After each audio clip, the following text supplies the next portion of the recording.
好，新北哇，新北现在重中之重哈。那民众黨加進來，說蘇巧慧的胞妹公司獲得1000萬的投資啊，就是因為大概因為這個關係了哈。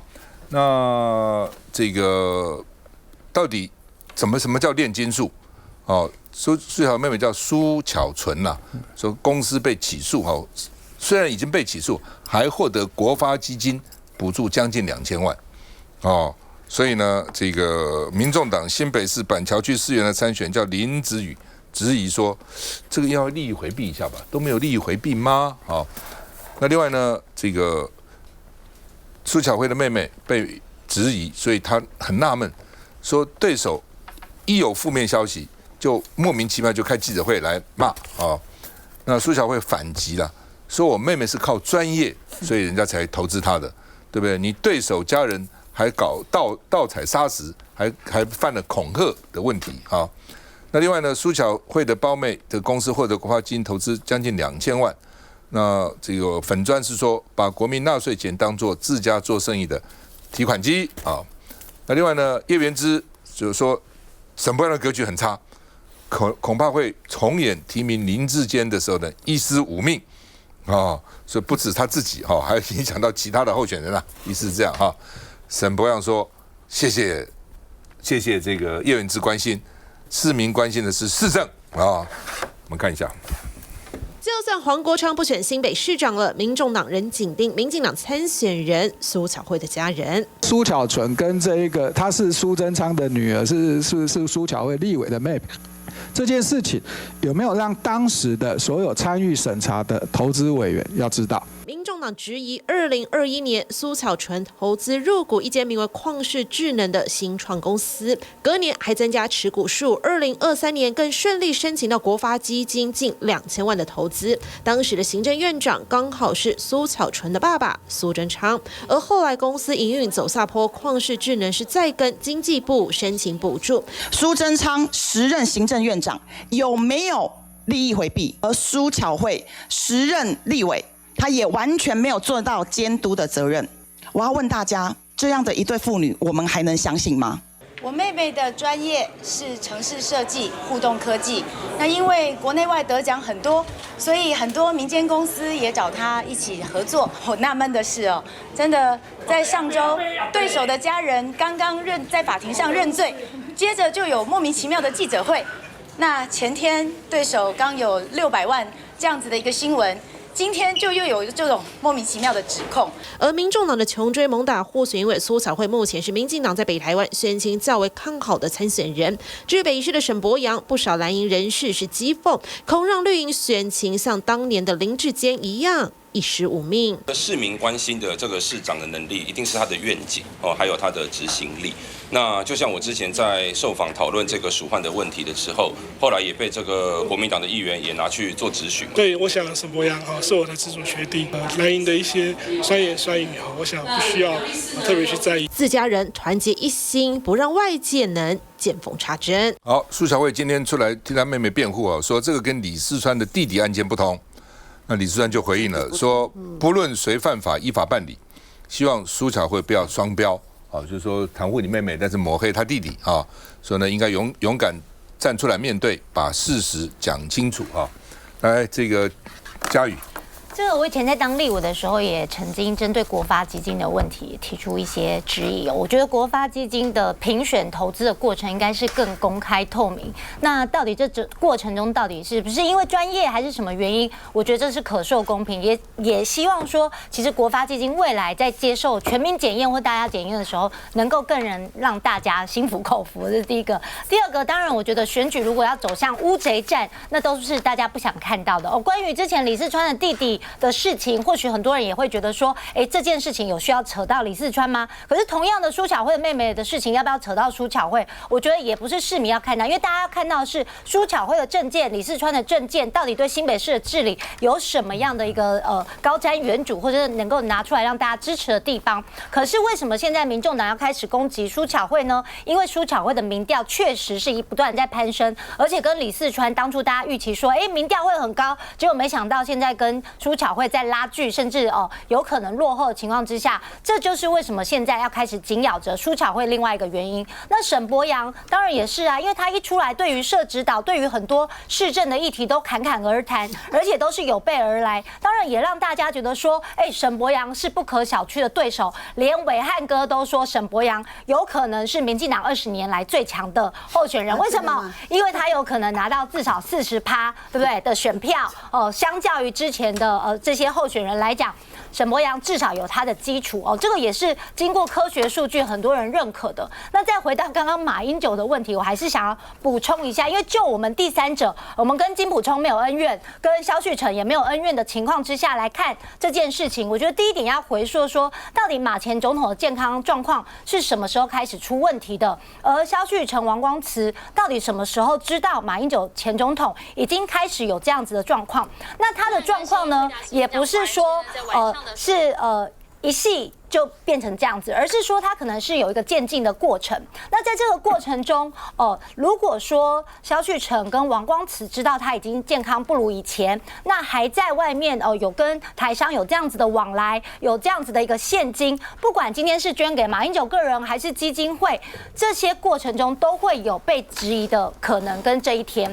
所以對他們兩個人來講，今天做這些事情的過程中，不是說馬英九前總統知不知道，而是他是在什麼情況之下知道的，他的健康狀況容不容許他們今天在做這些事情，這就是外界會去質疑的地方，也是他們兩個必須說清楚的。甚至還有說，蕭旭岑說他從來沒有經手財務，可是被拿出這個照片說他拿了現金，那他又說我的工作就是負責募款，那你到底募了多少錢？你目前的過程中，馬英九前總統都知道嗎？每一筆都有入賬嗎？這當然就是你自己必須說清楚的。而金溥聰的說法是說，這8個月的過程中，馬英九前總統希望我來幫忙，希望我每個月跟他吃飯，可是我都接觸不到馬前總統。那這過程中有沒有人故意要不讓馬前總統跟外界接觸，然後今天演變成一個羅生門？最受傷的當然是馬前總統跟他的家人。可是我覺得健康狀況跟財務的問題不能混為一談，所以今天到這裡，我覺得再把這件事情拿到外界來討論，都是對大家不公平，就直接訴諸司法才是最後能解決問題的方法。那我看你真的說沈伯洋是20年來民進黨最強的候選人？他那樣子那個嘉瑜那個講法有點簡化，因為我講沈伯洋應該台北市，我認為他有40%的得票，50萬的得票數。那有很多人覺得說太誇張了吧？一點都不誇張啊！1對1的情況之下，沈伯洋拿48，代表蔣萬安還有50到58啊，怎麼會誇張啊？我認為會有啦。好，那很簡單，因為過往這麼多年以來，從以前台北市，對，剛剛你自己也選過台北市長，對不對？1對1的情況之下，只有一次，唯一的一次，民進黨的候選人不到40%，就是2002年的李英元對馬英九，其他的每一次。包含了蘇貞昌，包含了謝長廷，都超過40%，那個票數還到60幾萬呢。所以我說沈伯洋應該會有50萬票，會有40%。那當然有很多，大家有很多的討論了。那是剛剛高嘉瑜講的說，是因為蘇巧慧的民調上來了，所以現在民眾黨才要攻擊他。這點我不同意這個邏輯不通的啦。不過蘇巧慧有一段話我是同意的。蘇巧慧說什麼？我妹妹跟我。這個關係相關的這個問的議題，跟李四川跟他哥哥在小琉球的弟弟在小琉球的問題是不一樣的。我同意是不一樣的，但是不一樣跟你看法的不一樣是不一樣的。為什麼？他弟弟在小琉球那是非法的，對啊，耍流氓。你妹妹這個是合法的，是合法的有問題還是非法的有問題？都有問題，但是非法的馬上就可以處理了，合法的這個就比較難處理，所以才是會成為爭論的問題。休息一下就回來。對吧？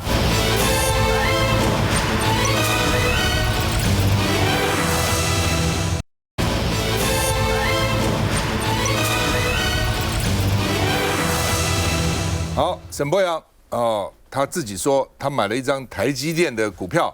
存款剩下18萬，而且呢，他為了選台北市長去貸款200萬那沈伯洋說這個沒錢了，媒體人就說很奇怪的，表示他錢花得蠻兇的他給他算其他的賬了，我們就不細講了那另外呢，這個說買台積電股票價值已經翻1倍了沈伯洋說，表示我會用錢，錢花在刀口上啊。那民進黨現在推雙母雞，就蘇巧慧跟沈伯洋兩隻母雞啊，所以呢往下衝啊，所以将來呢要共通的大生活圈雙北啊。那另外呢，這個現在民進黨有2隻母雞了啊，要站雙北。沈伯洋說蘇巧慧是領頭羊，我是脖羊。什麼叫脖羊？哦，脖羊，沈伯洋是脖子羊啊，沈伯洋啊。那另外呢，這個合體點火條啊，這個蘇貞昌點火球了哈，這點火就是什麼？點火條啊，點火球啊，點火球啊，球啊，不是條啊，不是杆了哈。沈伯洋說，讓整合型的商圈成為台北的標記，反正他媽扯來扯去，我們看一下。要先離開了。和美國國安智庫閉門會談半小時，民進黨立委沈伯洋拼國會外交，但同為市長參選人，也要顧北市選情。他的家族背景和財務狀況遭質疑，說法矛盾。一人分1份，所以叫5分。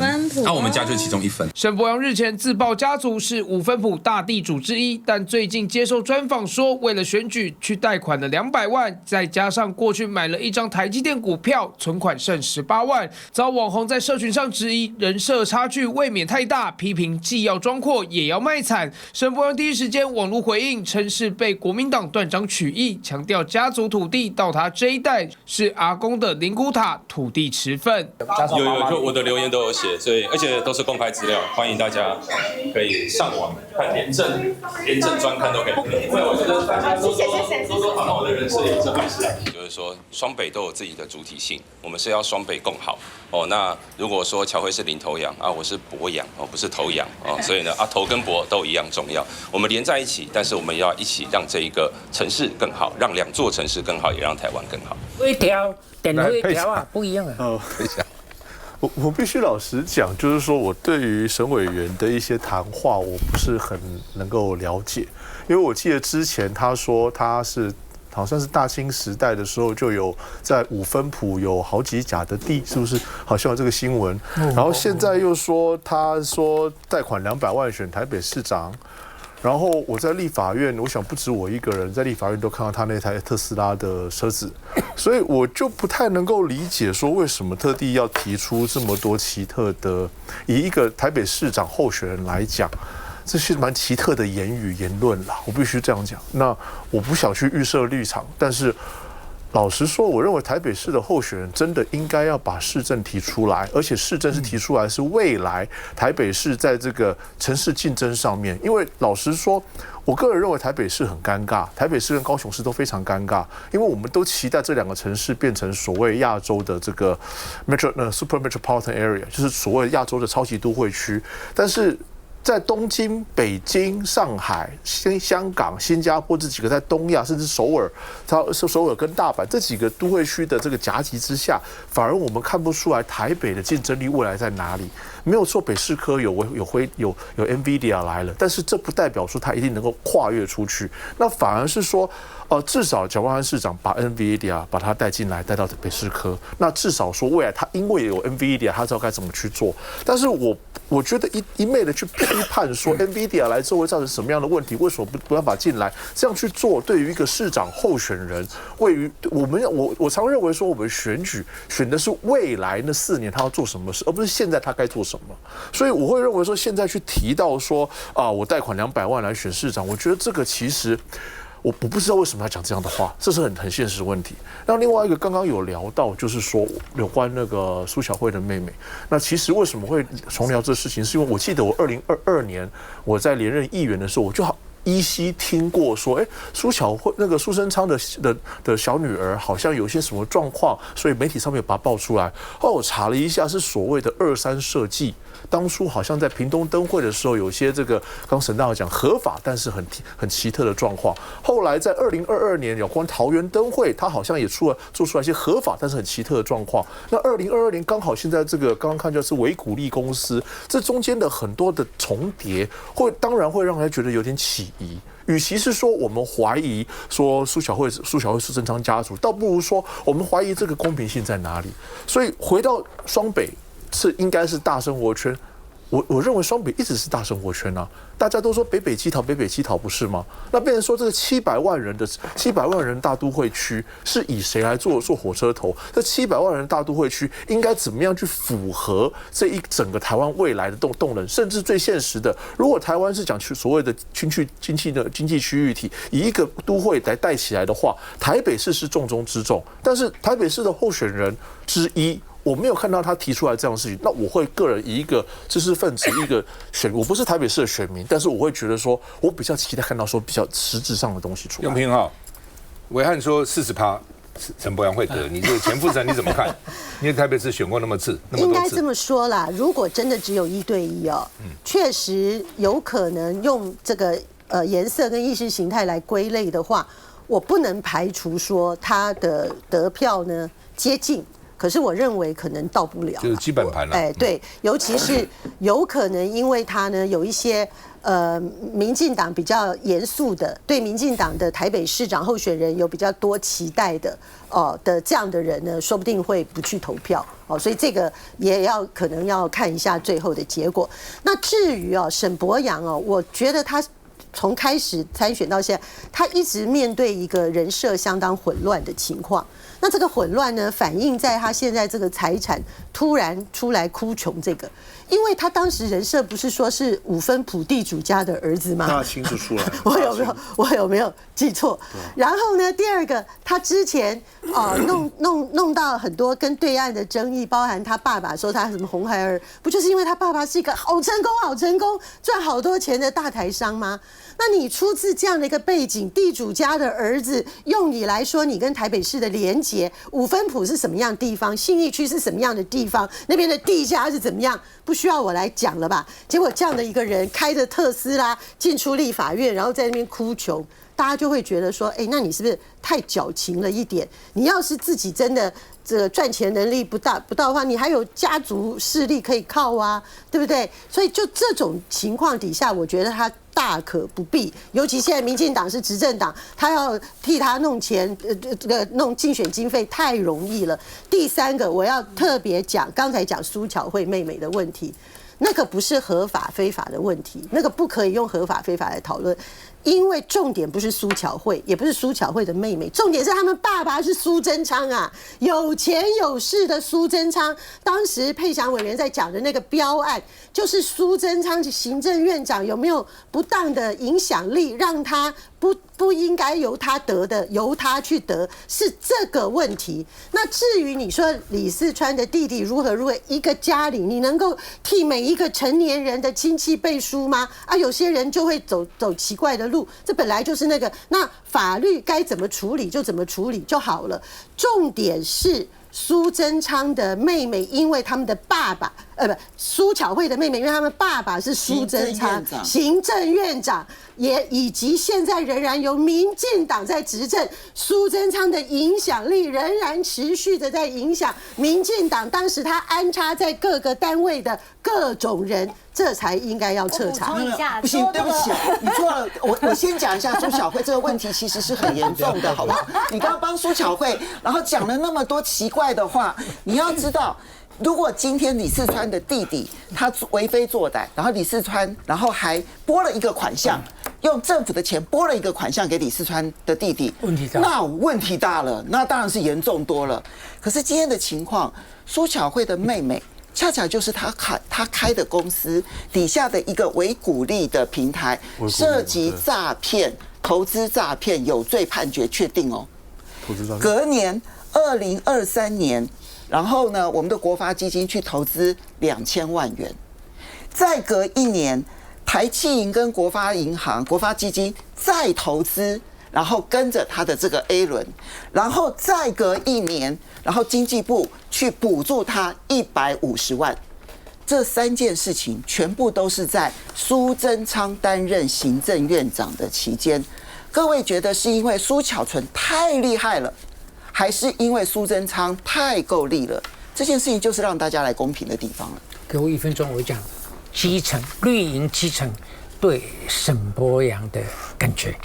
你曉得我有5個周末一定集合喝咖啡深綠的朋友，以前洗澡因為那個健康中心倒閉了，所以现在不洗澡，但是还是繼續喝咖啡。他們愛死沈伯洋了，真的愛死了。你這樣，那沈伯洋就他學歷高啊，他是學霸啊，但是他在某些方面，你們還記得當年民進黨的所謂三寶，對不對？三寶，你以為三寶是傻傻的？三寶是精明的很啊。三寶在雲嘉南、義南票多的很啊。那現在沈伯洋在台北。他提名的原因當然不是一般說要求勝，但是我跟你講，你給苦悶的台北市的綠營的基層啊，有沈伯洋，好，補充最後1分鐘。人家你要講，真的講好話，講到我在他們面前哦，我顯得很不堪，你知道？那我現在是沒有讓人還搞啊，我們就很難呢。好棒，好棒！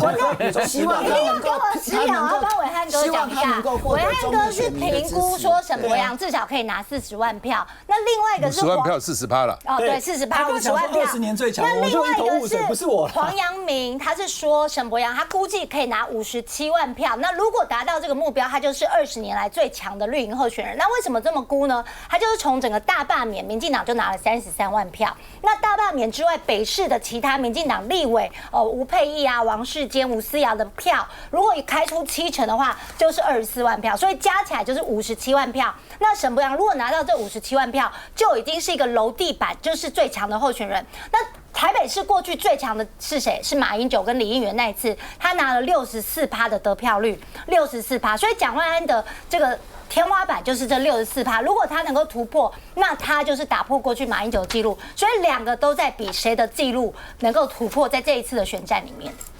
但沒有要贏。2002年馬英九拿了64.11%，李應元拿了35.89%，對，哦，所以馬英九因為那個聲勢很強嘛，哈，所以呢，理論上沈伯洋不會低於35.89%。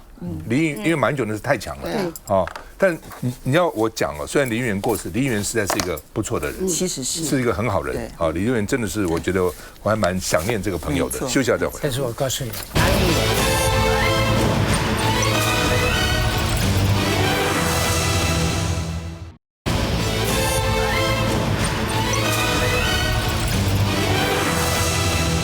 好，賴清德最近哦一直發獎金、發紅包啊，突然提出來呢，說除了小孩子出生兒到18歲每個月給5000啊，那一年就6萬啊，到18歲呢就108萬，政府給你錢啊。另外呢，家庭主婦也很辛苦啊，雖然沒有工作，但是在家庭照顧也很辛苦啊，每個月給5000啊。說國民黨跟民眾黨如果不刁難的話呢，7月1號就可以上路啊。那而且呢，說推新政啊，0到18歲每個月領5000，我剛剛講的家庭主婦每個月領5000啊，所以如果你一個小孩的話，你一個月就領1萬啊。那另外呢，這個卓榮泰說本周就有具體的行動啊，除了給5000，還有成長津貼，還有很多細節啊。那行政院趕快說，不是再多給5000，是目前的國民年金每個月4049調到5000。所以其實多的是951塊，不是說951塊，不是說每一個人就都突然沒有變成一個人5000，也不是說原來的國民年金每個人4049塊再加5000，不是這樣子哈。那另外呢，這個國民黨說賴清德亂開支票哦，然後呢3大具體細節看清楚民進黨的騙局啊。第一個就是國民年金現在就有啊，另外呢不是每個人都有，你還要去這個。年滿65歲以上，而且你還要交這個要交保險費了哈。那反正就是呢，立法院還沒有3讀通過啊，這些你都去講哦，就是法沒有通過你就開支票了啊。那另外說制度其實有破網的，也不是發5000塊給家庭主婦就可以補這個破網啊。那民進黨以前常常講財政紀錄不能隨便給錢，不能隨便給錢，結果現在呢大撒幣啊，所以呢大撒幣到底有沒有用啊？那另外呢，說是不是因為選前大撒幣就能買到人心？哦，而且你這些常態性的社會福利不是救急哦，你要救窮，這種常態型的社會福利是不是會易放難收？哦，到時候你是不是就變成越來越大的餅，越來越大的餅哈？另外呢，卓榮泰也說軍公教調薪會在4%以上來思考啊等等哈。那另外呢，這個大家也問了，說少子化跟財政困境，你真的靠補貼就能夠解決嗎？我們看一下，就是上少4%，蔡總統跟羅總統4遍調薪14%，平均起來是超過3%。因兩個調薪14%嘛吼。你這擺個加6%多20%到整數較好看啦。原來是要來幫軍公教爭取加薪啦，因為卓奎日前接受專訪透露，明年有望加薪突破4%，但實際會是多少？但是你這個期待，我相信是多數人個人的期待，所以你會符合我的期待就對了。我盡量拍拼。加薪幾%，卓奎保密到家，或許就怕明年預算其他支出遭排擠。此刻還有國民年金要從4000調升至5000，每年支出約860億元，比現行增加195億。但立院修法進度卡關中，因為朝野版本五花八門，加到6000、8000、10000，統統都有。賴政府7月1號能夠如期上路嗎？那希望如果能夠盡快赴23通過的話，那麼之後呢就可以來實施。賴政府不只要搶長者票，也鎖定年輕爸媽。總統拋出0到18歲國家養，每月領5000元，粗估整體1年就要2000億，一連串的社福支出被大幅增加，國庫受得了嗎？那請問錢到底夠不夠？國家的財政是在轉好的過程當中，所以我們認為現在有能力來支應。放福利人人都嘛想要，但選舉年大開社福支票，代價還是納稅人一起擔。教育。確實，台灣的經濟成長，大家可以看到，已經這個超越以往，甚至達到9%，甚至更高。大家所預估的台灣整個經濟的模型，在整個 AI 產業的帶動之下，確實的成長真的是超乎預期。所以賴總統的意思就是說，希望這個經濟成長不是只有在 AI，而是能夠擴散百工百業，傳統的這些產業都能夠一起帶動。那另外，共享經濟成長的紅利，也是在這一次裡面所推出政策的一個主軸，就是希望為我們的下一代去投資，不管是進入這個 TISA 賬戶，或者是一部分給這些年輕人，就是希望在0到18歲的過程中，這個能夠投資未來，投資下一代，因為大家知道時間就是最好的複利，而這些年輕人等到他們長大之後，存在賬戶的這些錢可以成為未來的第一桶金，不管是拿來創業或做出國留學等等圓夢都是有可能的。那這就是政府有去幫這些年輕人規劃。這過去川普在美國其實也有類似的政策，那台灣其實藍綠立委也都支持。那我覺得這也是大家未來的一個方向這個大家都認同，這個不是大撒幣。那另外你說這個5000元的這個部分，從國民年金等等，我覺得這個政策可以再說得更細緻一點，或許有點過於簡化，但是我覺得人民如果能夠感受到說政府願意去照顧到這些中產階級，甚至弱勢家庭主婦跟年輕人生育的這一塊，能夠去讓大家減輕負擔，我相信大家都是支持，而且會往這方面，無論藍綠都會共同去促成。其實針對這個0到18歲5000塊的這個補助，其實我們在上禮拜一我們先提出0到15，那其實金額是1716億元一年。那其實如果所以說賴總統說2000億，約2000億可能不止。因為這段時間15到18歲這個地方人可能更多，可能所以說這個來講的話，我們其實提的是3項，第一個是0到6歲健保免費，因為對於新生兒家長來講，這段時間是最難過的。第二個是0到6歲每年2萬塊的托育補助，也就是不管是公托還是私托，都是對於說怎麼樣去照顧小朋友。那至少0到6歲每年2萬塊，這是很務實的作為。我們這樣去算出來，差不多2416億左右。那這筆錢是從哪裡？才從今年預收的這個股票上面的預收拿過來，那其實證交稅出來之後，其實遠遠超過這個數字，對，所以遠遠超過這個數字。那其他的我們也是來去想說，我們怎麼樣在民生法案上面，怎麼樣來去幫助少子化？因為我們其實建議性這一個做法，是因為我們有參考到韓國的這個育兒津貼方式。韓國的話還加一個，就我記得沒有錯的話，是有關這個婚育宅。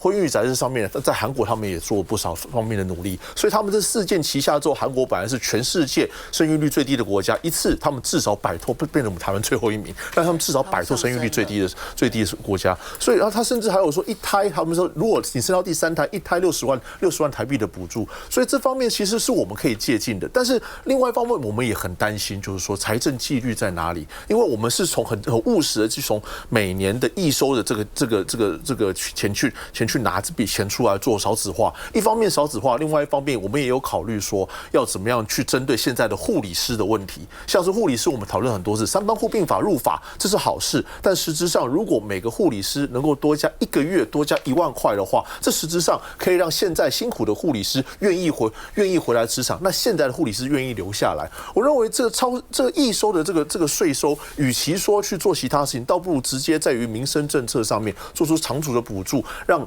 這個台灣這個社會在民生上面至少能夠過幸福一點。休息一下再回來。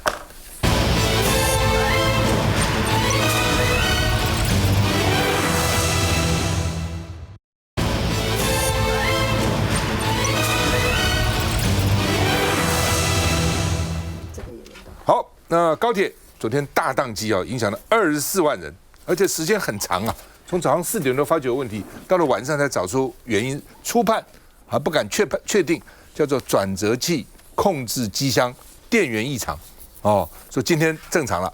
看從早上昨天早上4點27分就發覺有問題，就採取單線雙向運行。本來是雙線雙向，變成單線雙向就很麻煩，要怕那個車子撞了等等，哦，要調整那個車，當班次減少很多嘛，哦，跟以前蘇花公路經常是這樣，哦，早上是這樣過去，這個下午那邊過來，那這個8點鐘哦調整班表，每小時3班，每站停靠，自由坐列車啊，哦，到了下午4點50分，確實是轉折器無法定位，所以只好人工一班一班的授權，搞了1天。哦，那說他們已經因為20年嘛，很多地方轉折器要換了，所以已經換了7成了。哦，之前也都還好，那這次就出了問題了哈。那另外呢，交通部長陳世凱昨天也在車上，很多立委在車上，所以立法院開交通委員會延遲了75分鐘。他說不排除被攻擊，老共攻擊我們哦，就被攻擊。所以大家就問了，那董事長的使責在哪裡啊？哦，使責是以前是什麼？搞文化局吧，那个高雄市副市長。好，那你在原來說你說我買了新車了啊，秀給大家看，表示我高鐵做很多事，但是號誌壞怎麼不見了呢？一天人不見了哦，所以就變成媒體就笑他，從高鐵危機看到使責的政治身影哈。民進黨高層也喊話，說不能每次都道歉啊，那光道歉有什麼用呢？哦，要預防啊，要改進啊，哦。所以呢，這個沈正南醫生說，整個政府都是業餘的。你說使責也被罵，陳世凱被罵，林佳龍被罵，都是業餘，你不是專業的，就是能力要夠了。只要你政府的能力不夠，就很麻煩哦。那高鐵是變成低鐵啊，所以呢，文化部長李遠，你趕快惡補交通吧啊。那另外呢，這個交通部現在成立叫高鐵、台鐵運具聯防機制，就萬一這個發生問題，用那個來載，那個發生問題，這個來載。我們看一下。準點，準點，準點，熒幕上出現的準點，讓所有通勤族鬆了一口氣。不用再卡車廂、卡月台，高鐵在25號周一一早就出現了號誌訊號異常，引發近年最嚴重的延誤，一整天搶修，等到最後一班列車通過後也進場維修，直到26號清晨1點43分確認訊號系統恢復正常。高鐵的這個號誌的系統有狀況，那所以今天車班都有延誤。25號就連交通部長陳世凱也塞在高鐵上，花了2個多小時從台中抵達台北，在交通部開緊急會議，整天估算影響人次恐怕達18萬到20萬人次，延誤影響範圍大。高鐵發聲明，這次故障初步研判是更換轉撤器控制機箱電源模組出現異常狀況。高鐵從2024年開始進行為期3年的號誌系統更新計劃，預計今年年底完成。過去都是利用夜間維修，已經完成了83.5%，這是第一次發生異常。而高鐵已保存設備，後續將與原廠以及第三方共同釐清事件發生的原因。根本的原因往上當然會有一些管理相關的問題。管理相關的一些東西，其實也應該要去做改善。大家都不希望行程受耽擱，未來交通部也研議線上退費退票機制，準備各項備援機制，降低對旅運的影響。來，我看遠的來講哈，因為我們一開始我們台灣的高鐵是歐規的設計圖鑑，後來我們買的是日規的新幹線日本的車廂，所以在高鐵開通初期的時候，就會有這個歐規轉日規的，這個已經有點久遠了，10幾年前的事情。那在一開始我們高鐵通車的時期的時候，也確實常常去比較，因為我們大家如果搭這個高鐵車廂，或是觀眾朋友喜歡去日本玩，你就發現說跟日本新幹線車廂根本就一模一樣的。那這個日本的新幹線的故障率跟台灣比，曾經有一度差到2.4倍。那為什麼同樣的車廂，我們這邊比較容易故障呢？就是系統磨合的問題。那現在高鐵都說這幾年幾乎已經都完成了，可是還是會出現像這個苗栗的這個故障，明明在凌晨故障以後，但它轉測器沒有辦法好好的處理，造成它大塞車，然後呢大誤點，而且這個問題凸顯了高鐵的問題會是一個國安的問題，我們國會的議員都沒有辦法到點，很多中南部國會議員根本沒有辦法到，因為都已經高鐵一日生活圈了，這是其一。其二，現在目前大家看到的高鐵，它的這個整個的成本增加，然後因為要宜蘭還有這個屏東兩端，再加上新車廂也已經買了，花了好幾百億，所以之後高鐵票價會不會再漲？那票價是一個事情，速度是個事情，還有安全是這個問題。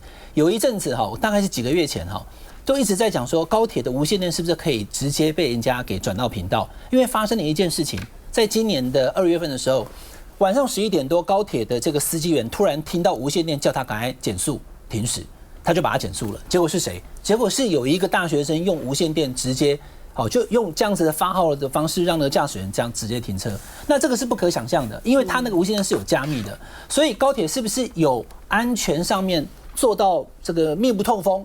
完全都到最高的標準，我覺得透過這一次的這個誤點跟相關系統的整合，可以好好做一個通盤的檢討。嘉義。我覺得高鐵過去就是讓大家覺得是最可以信任、最穩定的一個交通運具。如果今天發生這件事情，當然我覺得對大家來講會有點不安，就是說，以後會不會再發生，或是等等。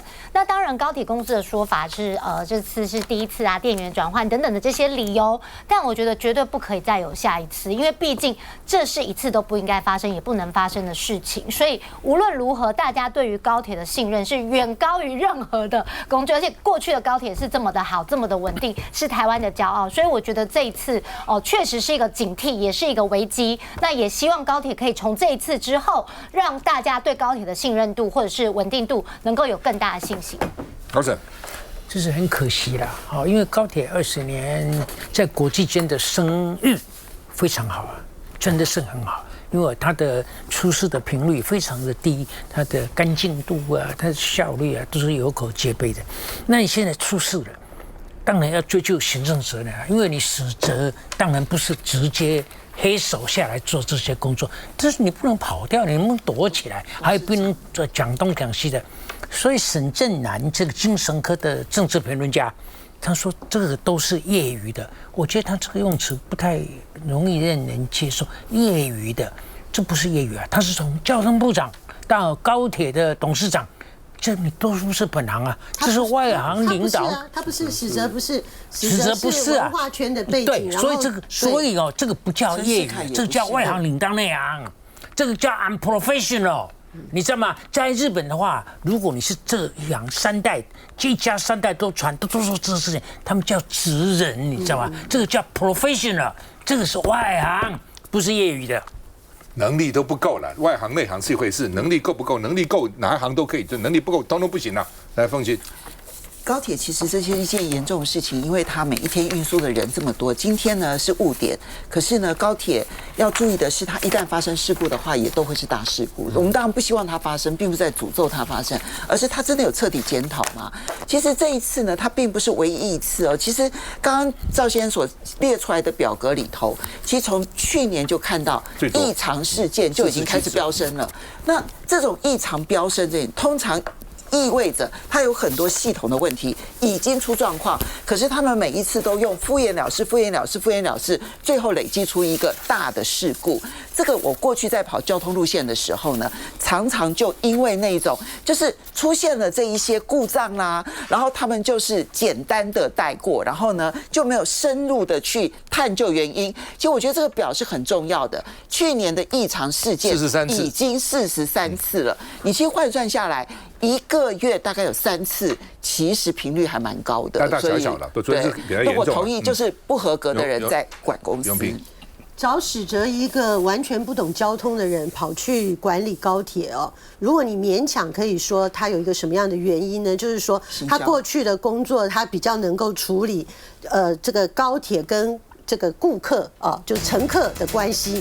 可是呢，你出現了這個大包，就是你要展現你能夠處理跟乘客關係的最重要的時刻，就這個時候他落跑了，他不見了。那這個事情當然會形成整體民進黨用人文化的一個大檢討。可以講。